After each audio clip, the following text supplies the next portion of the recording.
Bonsoir, bonsoir à toutes et à tous et bienvenue sur El Magharibi. Quel plaisir de vous retrouver pour ce nouveau numéro de Microscoop. Le titre de l'émission, le pouvoir algérien toujours dans le déni après le Parlement européen, après des sénateurs, des ONG. Eh bien, nous allons revenir sur cette lettre, notamment qu'a publié Le Monde sur Hirsan El Khadi et les prisonniers d'opinion. Donc, répression, arrestation arbitraire en Algérie. On aurait pu rajouter liberté d'expression, par exemple, le pouvoir dans le déni total. Et ça continue encore et encore. Voilà ce qu'on peut lire au sein de cette lettre. Donc, collectif d'intellectuels qui appelle dans une tribune au Monde à la libération du journaliste Hirsan El Khadi, mais pas que, tous les autres détenus d'opinion notamment.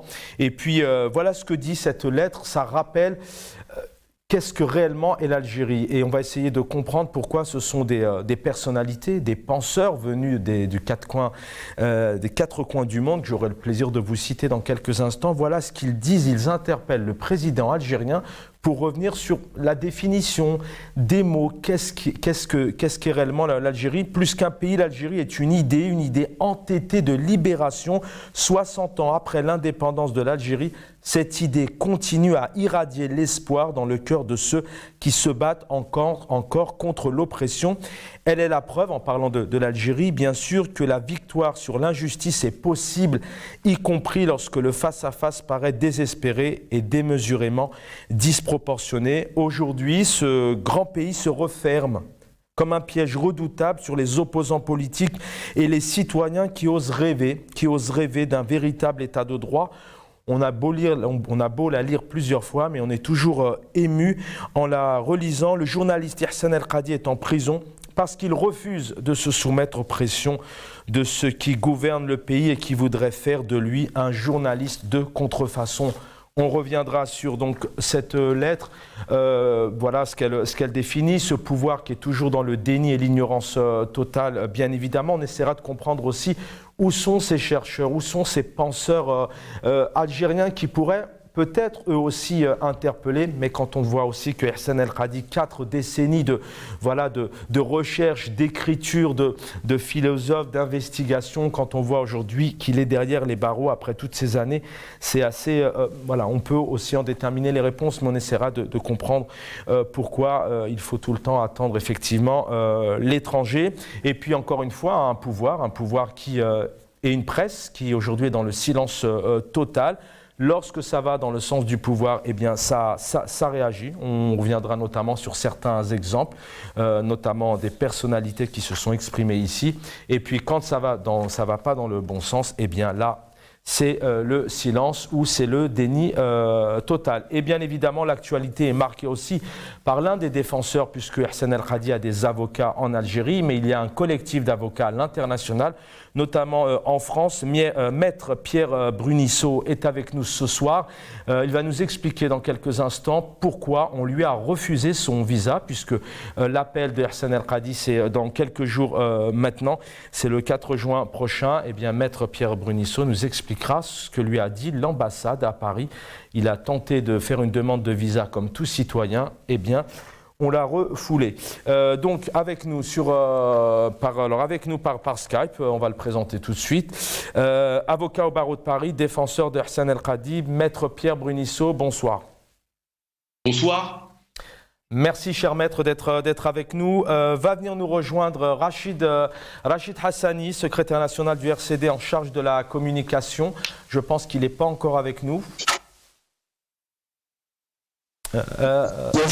Rachid Hassani, autant pour moi, vous êtes là, on a des équipes techniques qui font un merveilleux travail qu'on salue. Brahim Younsi, qu'on ne présente plus, analyste politique, cadre du MDA 82-88. Merci, cher Brahim, d'être avec nous. Merci de m'inviter de nouveau. Merci infiniment. Et va venir nous rejoindre juste dans quelques minutes Sanhaja Akrouf, militante politique de longue date, membre de l'ACTA. Rachid Hassani, je sais que vous êtes très pressé. On va vous garder quelques petites minutes rapidement avant d'accueillir en exclusivité Maître Pierre Bruniceau. Rachid Hassani du RCD en Algérie, politique. aujourd'hui, on a encore une lettre de plusieurs signataires. Étienne Balibar, philosophe en France, Joyce Blow, qui est université, membre des réseaux de soutien au FLN pendant la guerre d'indépendance, ou encore, entre autres, Noam Chomsky, linguiste des États-Unis d'Amérique, et puis notamment la prix Nobel de littérature Annie Ernaux. On a ici donc des penseurs étrangers qui interpellent encore une fois un président qui est tout de même dans le déni. Pour l'instant, il n'y a aucune réaction. Et aussi, on rappelle, je ne vais pas le relire, je l'ai fait tout à l'heure, mais on nous rappelle vraiment qu'est-ce que l'Algérie. L'Algérie est une idée entêtée de libération. Bonsoir Charbel, bonsoir aux téléspectateurs et bonsoir à vos invités. Oui, effectivement, l'Algérie est devenue malheureusement une prison à ciel ouvert, où toute expression libre, toute expression politique, toute expression d'une opinion qui ne va pas dans le sens du système est bannie, est interdite et muselée. La lettre d'hier, effectivement, est venue nous rappeler combien la liberté est bafouée dans notre pays. La lettre d'hier aussi est intéressante dans le sens où, pour une fois, ce n'est pas une ONG affiliée à un quelconque courant. Beaucoup plus des intellectuels de différents pays, de différents horizons. Il y a un Américain, un Indien, un Africain, un Français. Donc, ce ne sont pas des personnalités qui sont connues pour leur activisme dans des ONG. Donc, c'est intéressant aussi parce que ça enlève au pouvoir algérien le prétexte de dire que c'est une intervention et c'est une émission dans les affaires internes du pays. Donc, c'est une lettre effectivement qui peut aller dans le sens de presser, de pousser le pouvoir algérien à revoir sa copie, à revoir sa position par rapport à l'emprisonnement des journalistes et par rapport à l'emprisonnement des détenus politiques que notre parti d'ailleurs n'a jamais cessé d'appeler à leur libération. Par contre, c'est intéressant ce que vous dites, effectivement, hein, le Liban, le Maroc, le Royaume-Uni, le Cameroun, l'Inde, la Tunisie, les États-Unis d'Amérique, la France est représentée ici. Mais c'est vrai que c'est pertinent la remarque que vous faites. Ce n'est pas des ONG. Une ONG, ce ne sont pas des parlementaires ou sénateurs américains ou européens, par exemple. Là, ou des militants politiques, ce sont des penseurs venus des quatre coins du monde. Mais encore une fois, on a un pouvoir algérien qui ne réagit pas, qui est dans le déni total, alors que nous avons, je le rappelle, Noam Chomsky, qui est linguiste aux États-Unis d'Amérique, qui est penseur américain, et qui, je le rappelle, en février 2021, a signé l'appel international pour la protection des civils sahraouis, et ça, c'est sur l'APS, l'agence presse service officielle du pouvoir algérien. Il y a quelque temps, l'APS reprend, mais là, l'APS, le pouvoir algérien, ne reprend rien. Il n'y a aucune presse, personne n'en parle. Même si ce sont des penseurs, le président, le pouvoir algérien est toujours dans le déni. Il ne veut pas assumer et accepter que c'est une réalité. Comment vous l'expliquez ? Je ne peux pas l'expliquer parce que je ne sais pas que fait le pouvoir algérien, pourquoi ne réagit pas. Mais en tout cas, l'analyse qu'on peut faire, c'est que, comme je viens de le signaler, de le dire, que cette fois-ci, ce n'est pas une ONG. Donc, il est très difficile au pouvoir algérien, il est très difficile à la presse qui fait dans l'allégeance au pouvoir algérien de tirer sur ces personnalités qui sont connues, mais qui ne sont pas inféodées ou affiliées à des organisations, donc à des ONG internationales qui sont faciles à vilipender par le pouvoir algérien et s'y soutient. Je pense que la première, c'est celle-là. La deuxième, je pense que la période actuelle est une période incertaine, y compris pour le pouvoir algérien qui ne sait pas sur quel pied danser. Donc il est dans une impasse totale, sans perspective, sans programme politique. L'échéance présidentielle de 2024 arrive à à grands pas et je pense que les clans au pouvoir n'arrivent pas à accorder leur violon par rapport à cette échéance et par rapport à toute cette pression, qu'elle soit interne ou externe, parce qu'il ne faut pas oublier que même en interne, il y a une pression sur le pouvoir algérien, même s'il n'est pas visible, mais le fait qu'aujourd'hui le pouvoir continue dans sa répression féroce de toutes les voix dissonantes montre que le pouvoir aussi est acculé en interne par les forces politiques, par ceux qui continuent encore à résister à ce pouvoir. Donc je pense que l'explication est là, et puis comme je viens de le dire, donc il ne peut pas prétexter le fait que par exemple ces intellectuels et ces personnalités donc sont des personnalités qui voudraient s'immiscer dans les affaires internes de l'Algérie. Et puis là aussi la nature de la lettre qui la manière dont la lettre a été rédigée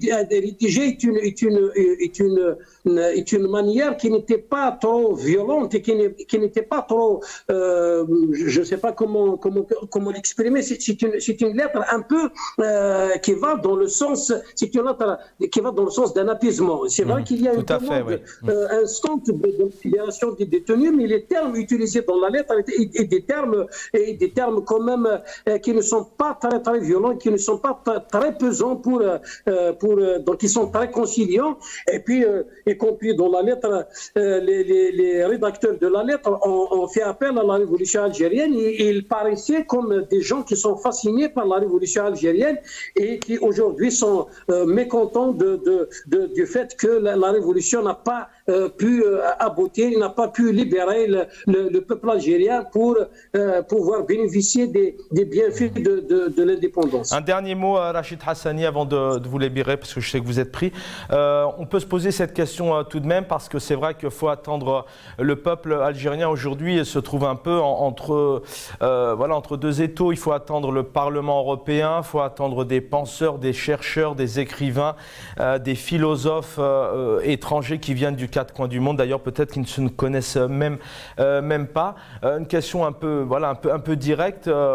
Où sont ces penseurs, ces chercheurs, ces écrivains en Algérie qui pourraient peut-être se mobiliser? D'ailleurs, je crois qu'il y a une période pendant la décennie rouge où il y avait un peu plus de sortie et de liberté. Qu'est-ce qui bloque? C'est que, alors qu'il n'y en ait plus, je ne pense pas, mais c'est quoi? C'est ce pouvoir autoritaire qui bloque?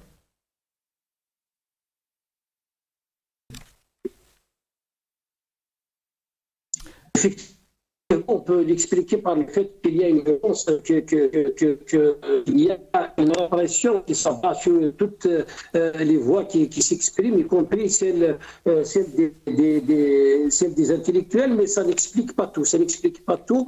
Cette démission, effectivement, est une démission qui ne s'explique pas. C'est une démission un peu surprenante de nos intellectuels, de l'élite, qui ne s'exprime que très peu depuis quand même un certain temps. Mais en tout cas, c'est pas notre cas. C'est pas notre cas au RCD. Nous sommes un parti qui résiste. Nous sommes un parti qui essaie d'exister et d'être sur le terrain. C'est un parti qui essaie de nouer des contacts avec l'élite, justement, avec les personnalités, avec les partis politiques.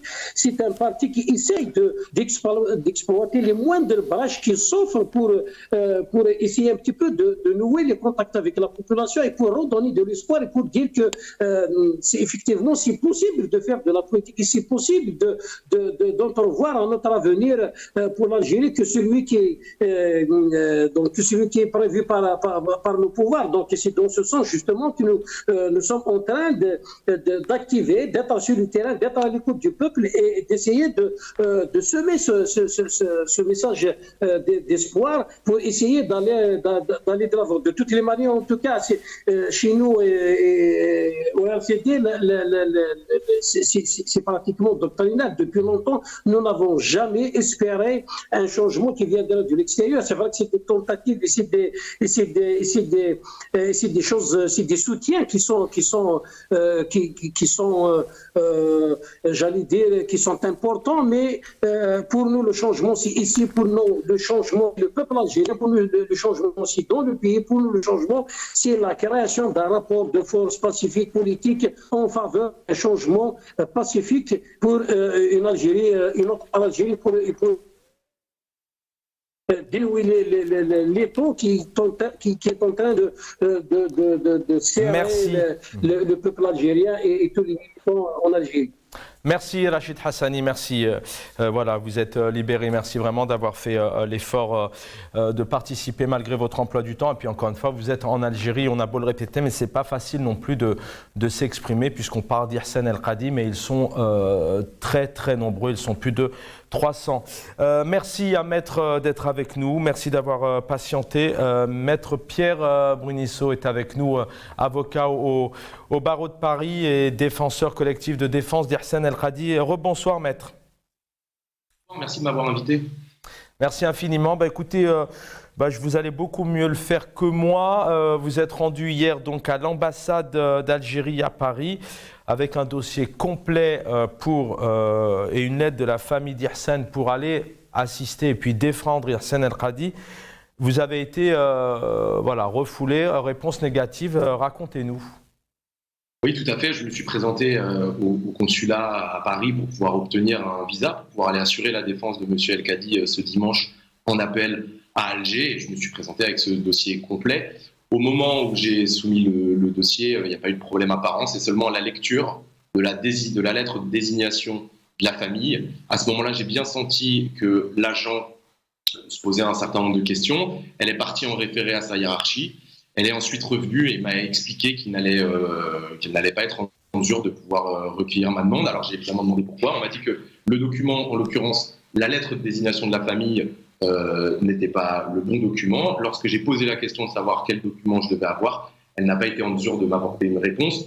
J'ai donc demandé un écrit pour avoir une notification de ce refus, de dépôt d'une demande de visa. Ça m'a été refusé. J'ai donc ensuite envoyé un mail pour bien acter ce refus de dépôt de demande de visa.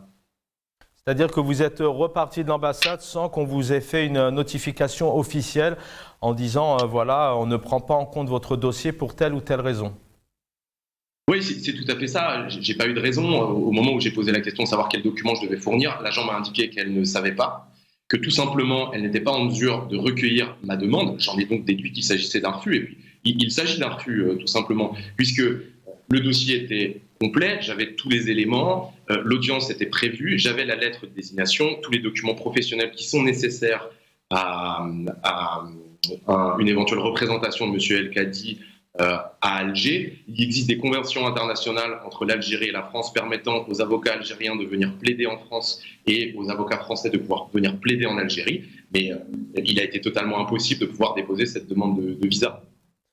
Alors vous avez plusieurs clients, bien évidemment. Vous n'avez rien contre le pouvoir algérien, loin de là. Vous faites partie de ces avocats qui défendent les injustices. On s'est rencontrés dernièrement à la Ligue des droits de l'homme à Paris.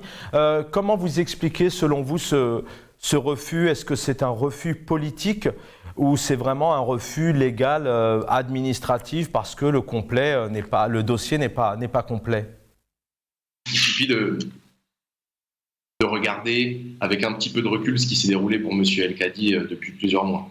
On est face à un dossier d'accusation qui est vide. Toutes les règles de procès équitable n'ont absolument pas été respectées. Donc, cette interdiction de visa, elle s'inscrit dans un contexte de musellement de la défense.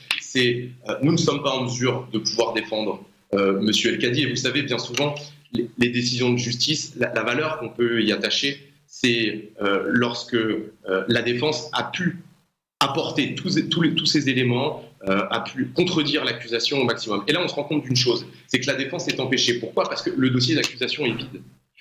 On ne veut pas que M. El Kadi se défende. C'est évidemment son incarcération une atteinte à la liberté de la presse, mais c'est aussi une atteinte au droit de la défense. On ne veut pas qu'il puisse se défendre convenablement. Il y a plusieurs exemples qu'on peut rappeler. C'est que, il a déjà émis une demande de mise en liberté et à aucun moment les avocats n'ont été convoqués pour assister à cette audience.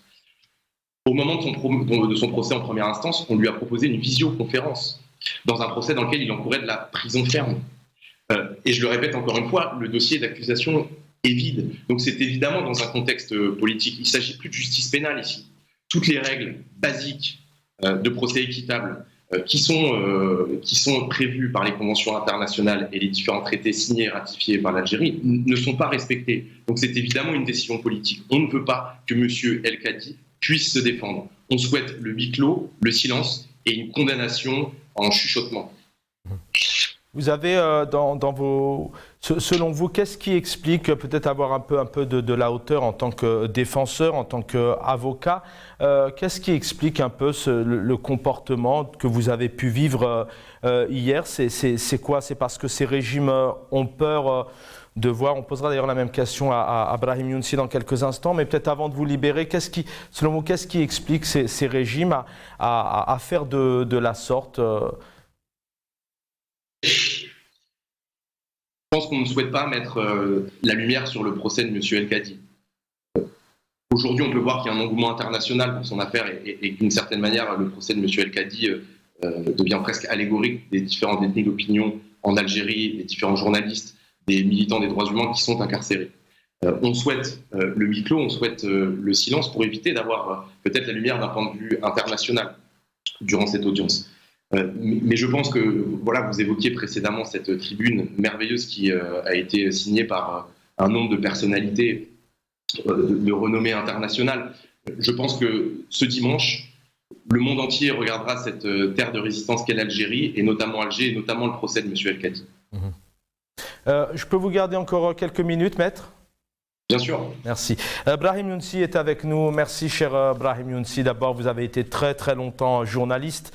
Voilà, peut-être c'était une époque un petit peu plus glorieuse pour nos confrères journalistes, parce qu'aujourd'hui c'est pas simple. Et puis voilà, grand militant politique. Merci, cher Brahim, d'être parmi nous. Est-ce que vous êtes surpris de cette réponse hier de l'ambassade d'Algérie à Paris, où Maître Pierre Brunisso ne peut pas se rendre à Alger? Pas du tout. Cela ne me surprend pas du tout, parce que M. Pierre Brunisso n'est pas le premier. Il sera vraisemblablement pas le dernier, parce que beaucoup de ses confrères ont été interdits de se rendre, en tout cas n'ont pas été autorisés de se rendre en Algérie, alors qu'ils avaient été commis par des détenus politiques algériens depuis des années, depuis les années 80, au moins les années 80. Les avocats français n'étaient pas autorisés à rentrer en Algérie pour défendre leurs clients. Cela est une vérité irréfragable. Voilà, les avocats algériens, hélas, sont muselés ou sont eux aussi réprimés, empêchés de plaider, empêchés de défendre leurs clients. C'est dire que le barreau algérien est en souffrance. Brahim Younsi, ce que disait effectivement Maître Pierre Brunisso à l'instant, c'est aussi peut-être que une des raisons pour lesquelles on refuse aujourd'hui de tout mettre, parce que le pouvoir algérien hier matin à l'ambassade pouvait faire en sorte de mettre tous les moyens afin que Maître Brunisso se rende à Alger. Une des raisons aussi, c'est pour quelque part étouffer un peu l'affaire, faire en sorte qu'il n'y ait pas d'avocats, de défenseurs venus de l'international s'immiscer dans les tribunaux algériens? Vous savez, ce refus, d'une part, et la tribune de ces 10 intellectuels, d'autre part, a internationalisé à l'évidence l'affaire Yassine Khadi, et par voie de conséquence, les affaires politiques, les affaires des nombreux détenus politiques. Parce que la répression, hélas, ne touche pas qu'une personne, fût-elle un journaliste réputé en Algérie et vraisemblablement à l'extérieur de l'Algérie. C'est l'ensemble des détenus politiques qui sortent, si je puis dire, de l'ombre, avec à la fois le refus de permettre à un avocat qui fait son métier, qui défend un client, et bien entendu cette tribune qui nous parle à tous. Et il y a des noms. Et des noms comme celui, par exemple, d'Étienne Balibar. Et bien entendu, pas seulement. Et des noms qui ne peuvent être soupçonnés d'être des ennemis de l'Algérie. Maître Pierre Brunisso, peut-être une question que je ne souhaitais pas spécialement vous poser dès le départ, parce que voilà, même si quand on est défenseur, on est avocat, mais quelque part tout est politique, en connaissant aussi un peu certains pays, les régimes, les difficultés qu'ont les personnes incarcérées à se faire entourer, à se faire entendre, à se faire défendre notamment. Vous étiez surpris hier matin de cette réponse? Vous attendiez à une autre réponse ou pas? Alors, pour être honnête, j'estimais qu'il allait y avoir des difficultés, mais je ne pensais pas qu'on allait me refuser même de déposer cette demande. Ensuite, l'ambassade aurait très bien pu m'autoriser à aller plaider. Vous savez, il y a déjà une très bonne équipe d'avocats sur place, un avocat de plus. Je ne sais pas si ça aurait pu changer totalement la donne, même d'un point de vue du procès, mais je pense que c'est aussi symbolique, c'est de dire je ne souhaite pas que des avocats étrangers puissent intégrer ce collectif de défense. Je rappelle une chose, c'est qu'au sein de ce collectif de défense, je ne suis pas seul. Nous avons des avocats qui sont tunisiens, marocains, mauritaniens, belges. On est un pléthore de conseils pour pouvoir défendre M. El Kadi. Et en demandant un visa pour pouvoir aller à Alger, je voulais porter aussi la voix de ce collectif international et dire d'une certaine manière à M. El Kadi qu'il n'est pas seul et que le monde est en train de regarder ce qui se passe à Alger ce dimanche. Avant de vous quitter, je pense qu'il y a peut-être un élément positif, comme le disait Brahim Younsi, c'est que grâce encore une fois à ce refus, Alger fait parler de lui. La preuve, nous, on ne peut pas ne pas en parler, même si malheureusement, on a un pouvoir algérien, une agence de presse et des médias qui n'en parlent pas du tout. La suite, tout de même, vous êtes plutôt optimiste concernant cette affaire, concernant le plaidoyer de l'appel qui a lieu le 4 juin prochain, si je ne me trompe pas.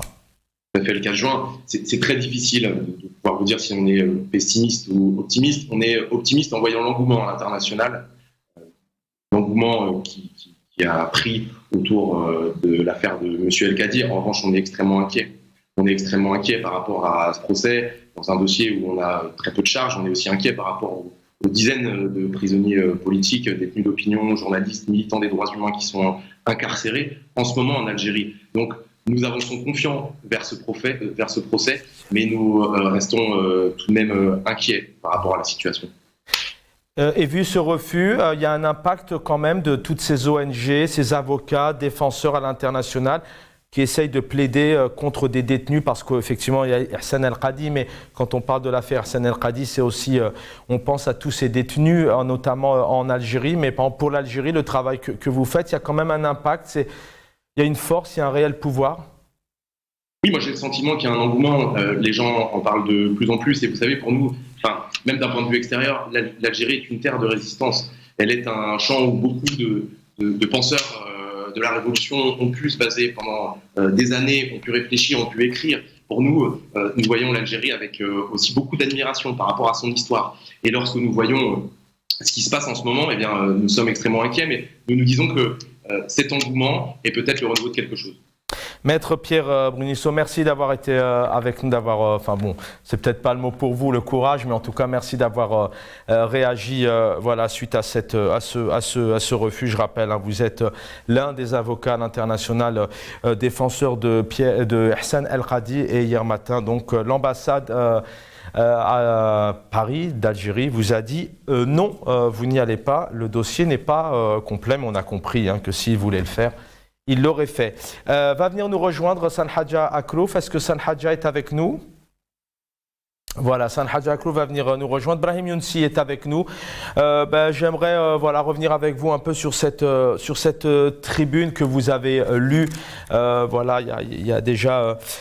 Dès sa sortie, on a des penseurs algériens, des penseurs étrangers qui qui donne une vraie leçon au pouvoir algérien, qui reviennent sur la définition. L'Algérie est un idéal plus vaste que le cachot qu'elle est en train de devenir pour les journalistes critiques et les voix discordantes. Je ne vais pas le relire, plus qu'un pays, l'Algérie est une idée. Le titre de l'émission, c'est aussi le déni. Aujourd'hui, ce ne sont pas des ONG, c'est pas le Parlement européen qui a fait une réponse cinglante avec une résolution il y a quelques jours. Ce sont des penseurs, mais on a un pouvoir qui ne veut rien entendre, qui ne réagit pas, en tout cas pas dans le bon sens. Je n'ai pas tout saisi de votre question parce qu'il y avait des intervenants. J'entendais des voix de la technique.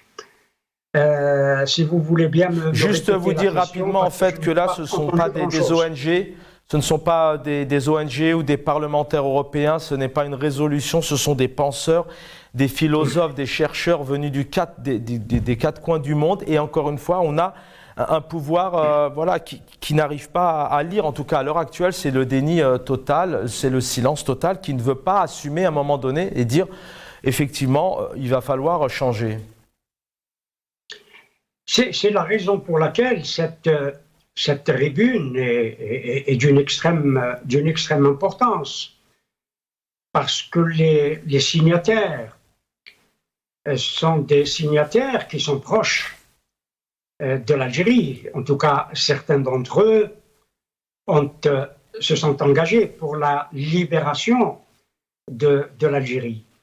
On ne peut pas les accuser, je l'ai dit tout à l'heure, d'être des ennemis de l'Algérie. Au contraire, notamment quelqu'un comme Étienne Balibar, que nous connaissons bien en Algérie, parce que d'abord, il a enseigné à l'université en Algérie. Ensuite, nous connaissons ses idées et ses engagements internationaux.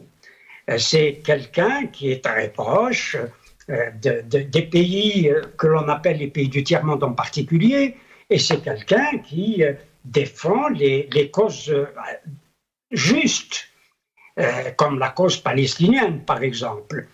C'est dire que, bien sûr, qu'il y a aussi d'autres signataires importants, en particulier Noam Chomsky, que vous avez cité, qu'ils ne peuvent pas non plus qualifier d'opposant ou voire quelqu'un d'hostile à l'Algérie, ce qui n'est pas vrai.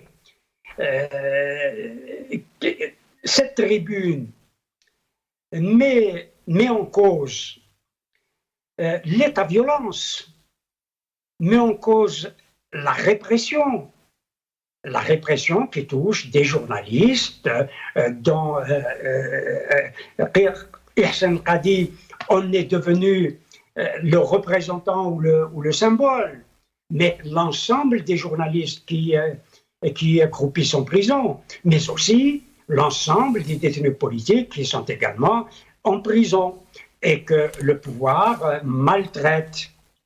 C'est dire que cette tribune est venue aujourd'hui parce que les signataires viennent de pays différents qui internationalisent aujourd'hui la question des droits de l'homme en Algérie.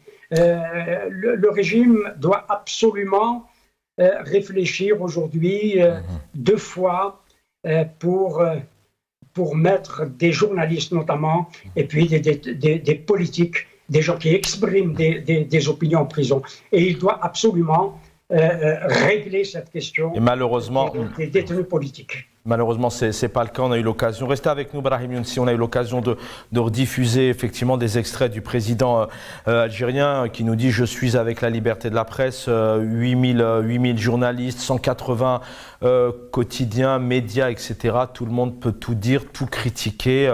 Voilà. Et puis parfois, effectivement, il est aussi amené à traiter à injurier des journalistes ou des personnes de Khabarji, notamment dans le cadre de leur travail. Il est avec nous Sanhadja Akrouf. Quel plaisir de vous recevoir, de vous retrouver. Bonsoir, cher Sanhadja Akrouf. Bonsoir à vous. Merci infiniment. C'est moi. Alors je rappelle d'abord que 5 heures pour les libertés au Maghreb, donc c'est samedi 10 juin. On aura le plaisir de le rappeler. L'affiche s'affichera tout à l'heure sur vos écrans. Samedi 10 juin 2023 de 12h à 17h. Donc Bourse du Travail, Station République à Paris. Et encore une fois, il y a une unité ici, Maghreb des peuples, 5 heures pour les libertés au Maghreb. Sante Hadja Akrouf, qu'on ne présente plus, militante depuis plusieurs années, bien avant le Hirak. D'abord, une réaction sur cette tribune avec tous ces signataires qui appellent, je le rappelle, donc bien sûr la libération d'Ihsan El-Khadi, mais pas que. Ils sont clairs en disant voilà tous les détenus d'opinion qui sont injustement emprisonnés. En fait, la tribune, c'est clair que c'est des militants qui ont, pour certains, ont même été pro-FLN. Oui. Je ne vais pas les citer un par un. Ça, c'est la première des choses. Donc, ils se sont solidarisés contre le colonialisme, contre le grand colon qui est la France, pour une Algérie indépendante. Et donc, aujourd'hui, ils voient que cette Algérie, et évidemment, quand ils sont contents, et nous, on est fiers qu'on ait une Algérie, qu'on soit dans un autre pays, une Algérie indépendante, sauf que c'est une indépendance qui est bafouée dans le quotidien, par le musellement de la parole, par l'emprisonnement injuste, parce que quand on voit certains jeunes, ils ont à peine posté le pouce, ils se retrouvent arrêtés, accusés de je ne sais quel Mac ou quel je ne sais pas quoi, alors qu'on le sait que c'est faux, que c'est archi faux. Je ne dis pas qu'il y a en Algérie, probablement, c'est même certain, qu'il y ait des gens qui veulent pas l'intérêt de l'Algérie. Bon, mais à mon avis, en tout cas, c'est pas les harakistes. Ça, c'est certain, c'est pas les harakistes qui sont dans cette lignée. Et ceux qui ont signé, moi, c'est parce que me semble-t-il que Boun, il avait dit pourquoi il parle pas de la Palestine, etc. S'ils avaient fait ce que fait, parce que c'est facile de parler de la Palestine, d'Algérie, mais c'est en tant que chercheur, en tant que linguiste, Chomsky, qui a pris position claire, nette, au profit du peuple palestinien, et en dénonçant l'armée israélienne et en dénonçant Israël. Si moi j'invite le président de la République, avant de parler, au moins de se renseigner. En tout cas, ces conseillers doivent le renseigner, parce que tous ces gens, en tout cas, la majorité, comme je viens d'entendre Badinter, en tout cas, Chomsky, Ken Loach, toutes ces personnes, sur la Palestine, on n'a rien à leur reprocher. Ils ont pris position clairement, et dans le pays qui soutient Israël. C'est pas de Tunis ou de Alger, ce qui est presque normal de soutenir. Mais c'est pas une manière, restez avec nous, c'est pas une manière, Sante Hadja Akrouf, du pouvoir justement un peu d'essayer de ménager le chou et la chèvre, et puis parfois de ne pas assumer. Alors je le disais tout à l'heure, l'APS qui aujourd'hui ne dit rien, parce qu'après normalement une telle tribune avec toutes ces personnalités, et on ne vous en a cité que quelques-unes, a priori la presse algérienne, l'agence Presse Service devrait sortir de ses gonds, devrait en débattre, etc. Pour l'instant on n'entend rien, mais justement le fait à un moment donné qu'on ait un président qui dise mais qui se préoccupe de la Palestine, ils le font pas, est-ce que c'est une manière peut-être à un moment donné pour essayer de se dédouaner, de ne pas assumer? Avant de vous redonner la parole, Sante Hadja Akrouf, je rappelle que le penseur américain Noam Chomsky, justement, a signé l'appel international pour la protection des civils sahraouis, et l'APS en avait parlé le 18 février 2021. Donc est-ce que ce pouvoir algérien, est-ce que ce président ne fait pas en fonction justement pour ne pas assumer, ne pas se dédouaner, ne pas vraiment ouvrir les yeux sur cette réalité de répression? Internationaliste, les Algériens, beaucoup le disent. Oui,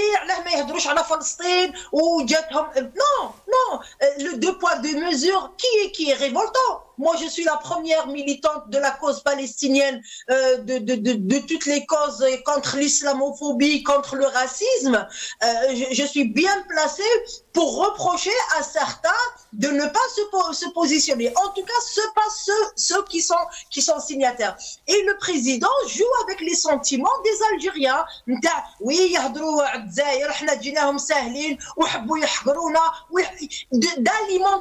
d'alimenter le nationalisme, le sentiment du deux poids, deux mesures. Ils défendent pas la Palestine. Et là, malheureusement, il est mal tombé. Il est mal tombé parce que Chomsky et Ken Loach, il en a parlé c'est quelqu'un qui a eu des prix à Cannes, etc. Et il en a parlé dans des endroits où on peut même pas citer le nom Palestine. Donc il est très mal placé pour parler de la crédibilité par rapport à la Palestine. Mais et bien sûr que lui, il joue. On est dans le truc, le nationalisme. Tout le monde revient.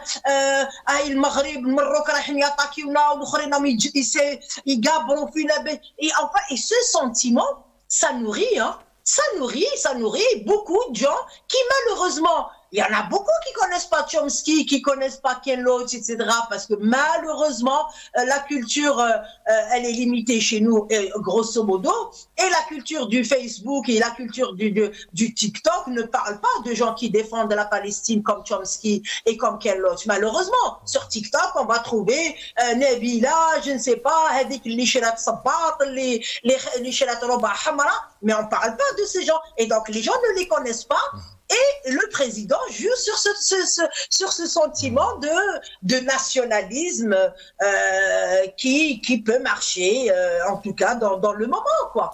Brahim Younsi, pareillement, la réaction ou le maniement, peut-être le jeu du pouvoir algérien qui, à mon sens aussi, d'ailleurs c'est une question que je vous pose, à mon avis, il est un peu dans l'embarras aujourd'hui, pour rester poli. Est-ce qu'il n'est pas dans une situation très critique parce qu'on a le Parlement européen, on a ces dizaines de penseurs, dont effectivement la lauréate du prix Nobel, Naomi Chomsky, entre autres, Ken Loach. Est-ce qu'il n'est pas justement dans l'embarras? Est-ce qu'il est maintenant pas dans une position de plus en plus fragilisée, instable, où il ne sait plus où aller, puisque tout le monde commence à vraiment interpeller ce pouvoir répressif? Grand intérêt. Et puis je crois que cette tribune a porté au-delà des limites que vraisemblablement ces auteurs lui ont destinées. Je crois que cette tribune a fait mouche. Le pouvoir d'Alger aujourd'hui est plus qu'interpellé. C'est la raison pour laquelle je considère qu'il y a une internationalisation aujourd'hui de la question des droits de l'homme et de la question de la démocratie en Algérie, et cela oblige, d'une certaine manière, parce que c'est un pouvoir qui, non seulement, comme vous dites, est dans l'embarras, mais il est dans de grandes difficultés, des difficultés politiques, des difficultés économiques, des difficultés diplomatiques, etc. Sur le plan international, il y a un étau qui se resserre de plus en plus sur lui pour pouvoir changer ou tomber. Cette tribune montre à l'évidence, et à mon sens, que l'Algérie, justement, doit impérativement changer. Et elle doit impérativement prendre le chemin de la démocratie. Aussi, elle n'interpelle pas que le pouvoir, elle interpelle fondamentalement, essentiellement le pouvoir en place. Elle interpelle aussi, me semble-t-il, l'opposition. Parce que pour l'opposition, cette tribune doit être un déclic qui doit la réveiller, qui doit la booster. D'un côté, le pouvoir, s'il ne change pas, il va cesser d'être, et l'opposition va se perdre. Il faut absolument que l'opposition ait une opportunité avec cette tribune, avec l'engagement international que nous venons de vivre. Elle doit absolument se bouger, elle doit absolument avoir un cap et avoir une unité indissoluble pour pouvoir changer le système. Avec nous, Brahim Younsi, il nous reste quelques minutes. Sanhaja Akrouf, je le disais tout à l'heure, depuis des années, vous êtes sur le terrain, vous écrivez, vous militez, vous avez aussi commis plusieurs livres. Maintenant, on peut aussi se poser cette question, pourquoi est-ce qu'aujourd'hui l'Algérie tout de même manque de voir ces penseurs, ces chercheurs, ces philosophes, ces écrivains, ces scientifiques de réagir. Alors, il y en a, on a quelques écrivains qu'on connaît, Yasmina Khadra, on a Kamel Daoud qui parfois font des sorties et encore très difficilement, voire même pas du tout. En tout cas, voilà, comment vous l'expliquez aujourd'hui? C'est ce pouvoir qui est présent et qui a quand même une chape de béton sur toutes ces têtes et ces personnalités qui peut-être ont peur et craignent de s'exprimer, par exemple. Comment vous l'expliquez? Oui, je pense que la peur, elle est légitime et elle est humaine. Hein. Nous l'avons vu quand il y avait les millions de gens, tout le monde était dans la rue. Bah, vous allez me dire, c'est facile. Mais c'est vrai que il y avait cet élan, les gens. Le pouvoir a réussi à semer la peur chez les gens. A semé le doute parce qu'il a joué cette carte, les islamistes, ceux qui veulent diviser l'Algérie, etc.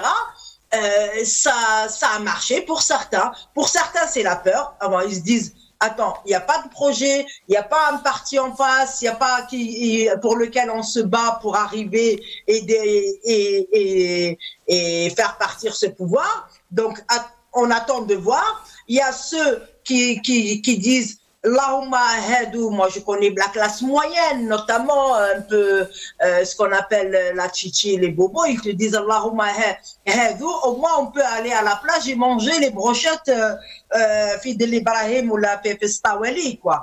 Et il y a ceux qui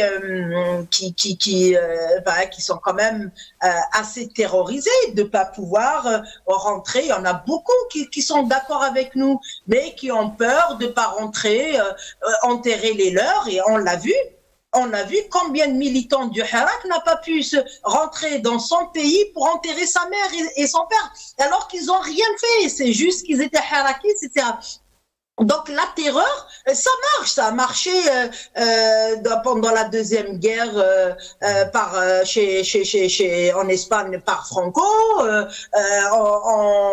en Allemagne, et ça a toujours marché. Maintenant, nous savons par contre, ça ne va pas durer longtemps. À un moment donné, cette peur, on l'a vu, l'histoire nous l'a démontré qu'à un moment donné, cette peur, elle a ses limites.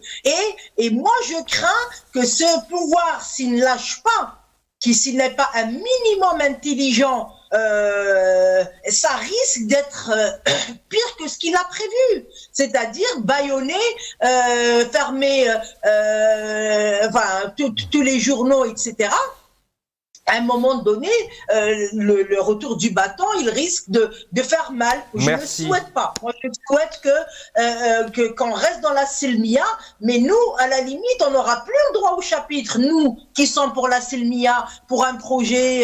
non, il y aura les jeunes qui ont 15 ans, qui ont 20 ans, qui, soit ils ont vu leurs frères ou sœurs mourir dans l'eau parce que ils sont partis dans des barques de fortune.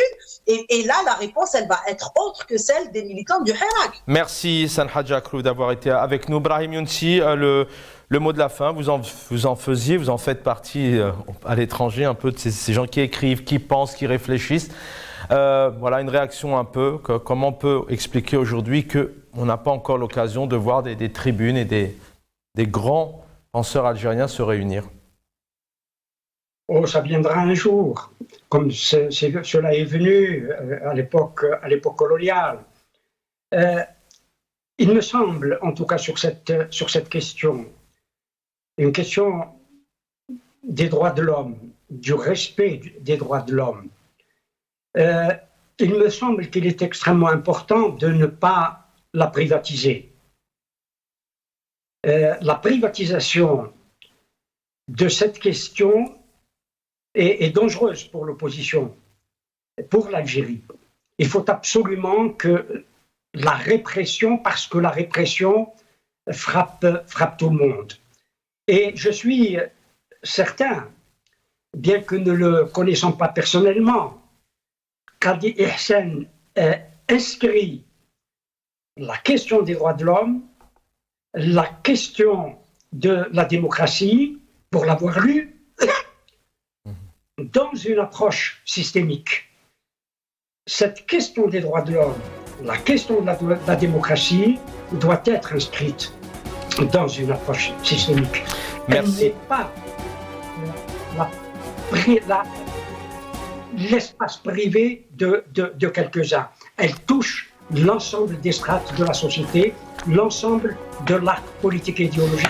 Merci, cher Brahim Younsi, d'avoir été avec nous. Voilà, sur votre écran, donc Maghreb des peuples, 5 heures pour les libertés au Maghreb. Ça sera le 10 juin de 14h à 12h à 17h, Bourse du Travail. On en reparlera de toute manière. Et puis la photo de notre ami militant Pierre Audin, mathématicien, donc qui nous a quittés dimanche dernier. Sachez que les obsèques, c'est vendredi 2 juin au cimetière parisien de Pantin, donc en Seine-Saint-Denis, sur la ligne 6. Rendez-vous à 15h devant l'entrée principale. Merci l'équipe en régie. Dans quelques instants, vous avez rendez-vous avec mon ami confrère Jameldine Benchenouf. Je vous souhaite une bonne soirée.